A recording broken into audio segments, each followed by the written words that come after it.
नमस्कार मेरे प्यारे दोस्तों, कैसे हैं आप सभी। दोस्तों, आज फिर मैं एक नई कहानी लेकर आई हूँ जिसका टाइटल है सुनसान सड़क और एक औरत। तो दोस्तों, मेरी ये कहानी सुनने के लिए मेरे चैनल को लाइक करना, शेयर करना और सब्सक्राइब करना ना भूलें। तो कहानी शुरू करते हैं आज की। दोस्तों, मैं उस रात को कभी नहीं भूल सकता। उस खौफनाक रात में जो मैंने महसूस और जो मैंने देखा, उसके बाद शायद ही कोई जिंदा बचता, लेकिन मेरे अल्लाह की वजह से मैं बच गया। अगर मैं उस दिन को अपना दूसरा जन्मदिन भी कहूँ तो कुछ गलत नहीं होगा। यह बात है शिमला की, जहाँ मैं अक्सर घूमने जाया करता था, और इस बार भी मैं वहीं जा रहा था अपनी कार में बैठे। मैं वहाँ के सुहाने मौसम और हसीन वादियों के सपने देख रहा था। रास्ता काफ़ी लंबा था, तो मैं बस अपनी कार चलाता ही जा रहा था। अल्मोड़ा आते ही तेज बारिश होना शुरू हो गई। मैंने अपनी कार की स्पीड कम कर ली, क्योंकि बारिश में उस रास्ते तेज कार चलाना अपनी मौत को दावत देना था।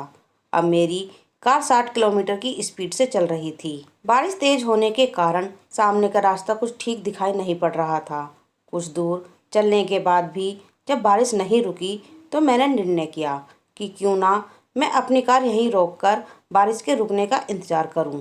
मैंने अपनी कार साइड में रोकी और उसमें ही आराम करने लगा।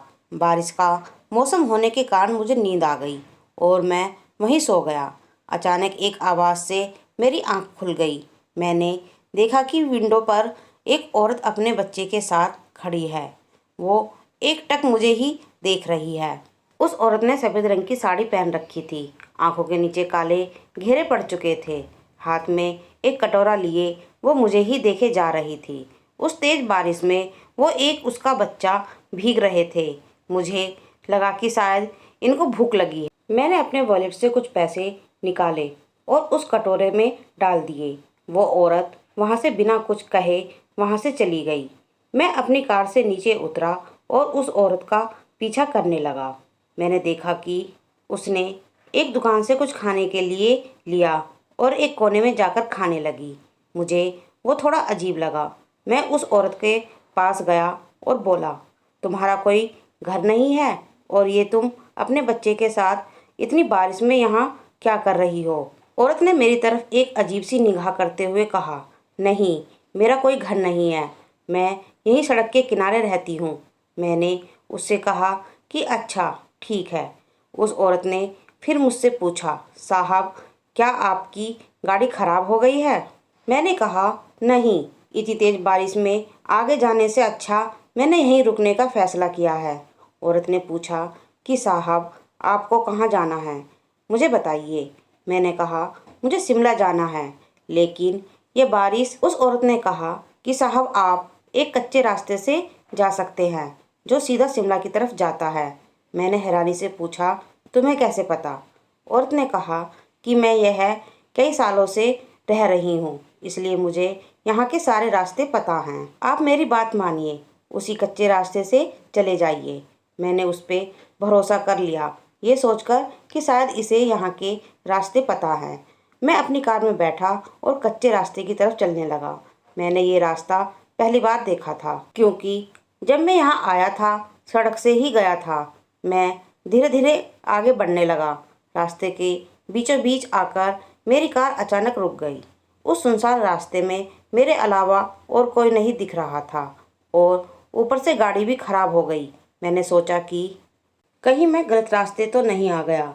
इतना सोच ही रहा था कि तभी मैंने देखा कि अंधेरे में दूर एक साया खड़ा है। मुझे लगा कि शायद मेरे अलावा कोई और भी यहाँ फंस गया है, और वो साया धीरे धीरे मेरी तरफ आने लगा। लेकिन जब मैंने उसे देखा तो मेरे पसीने छूट गए।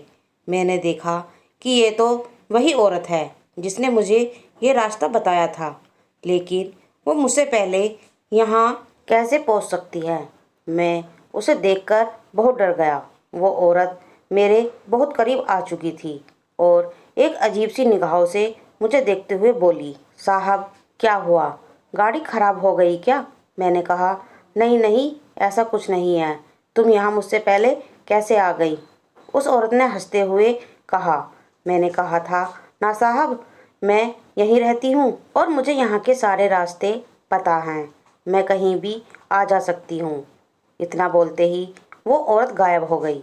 अब तो मेरे हाथ पैर कांपने लग गए। मैंने जल्दी से अपनी कार ठीक करने की कोशिश की और उसमें बैठ गया। अल्लाह का शुक्र मनाकर मैंने कार स्टार्ट की और चलने लग गया।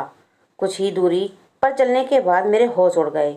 मैंने अपने फ्रंट मिरर में बैक सीट पर उसी औरत को देखा। गाड़ी रोककर जैसे ही मैंने पीछे देखा, वहाँ कोई नहीं था। मुझे लगा शायद ये मेरा वहम है और फिर से अपने रास्ते चल दिया।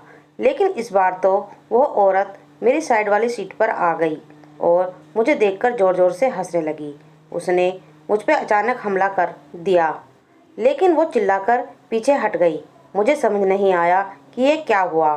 फिर मुझे ध्यान आया कि मेरे गले में अल्लाह का ताबीज़ है जो शायद मेरी रक्षा कर रहा है। उस औरत ने फिर मुझ पे हमला किया और फिर से वो पीछे हट गई। मैं समझ गया कि इसी ताबीज़ से इसका अंत हो सकता है। मैंने जल्दी से अपना ताबीज़ निकाला और उस औरत के गले में डाल दिया। वो तड़पने लगी, चिल्लाने लगी और अचानक एकदम गायब हो गई। मैंने बिना कोई सोच विचार किए जल्दी से अपनी गाड़ी स्टार्ट की और वापस रोड की तरफ आ गया। तब तक बारिश भी थम चुकी थी। मैंने रोड पर आने के बाद मुझे एक बाबा दिखाई दिए जिनकी उम्र लगभग 60 वर्ष की होगी। जब उनको मैंने ये सब बताया तो उन्होंने कहा कि किस्मत वाले हो बेटा, तुम जो बच गए, वरना उस कच्चे रास्ते पर जो भी गया है मरा ही है।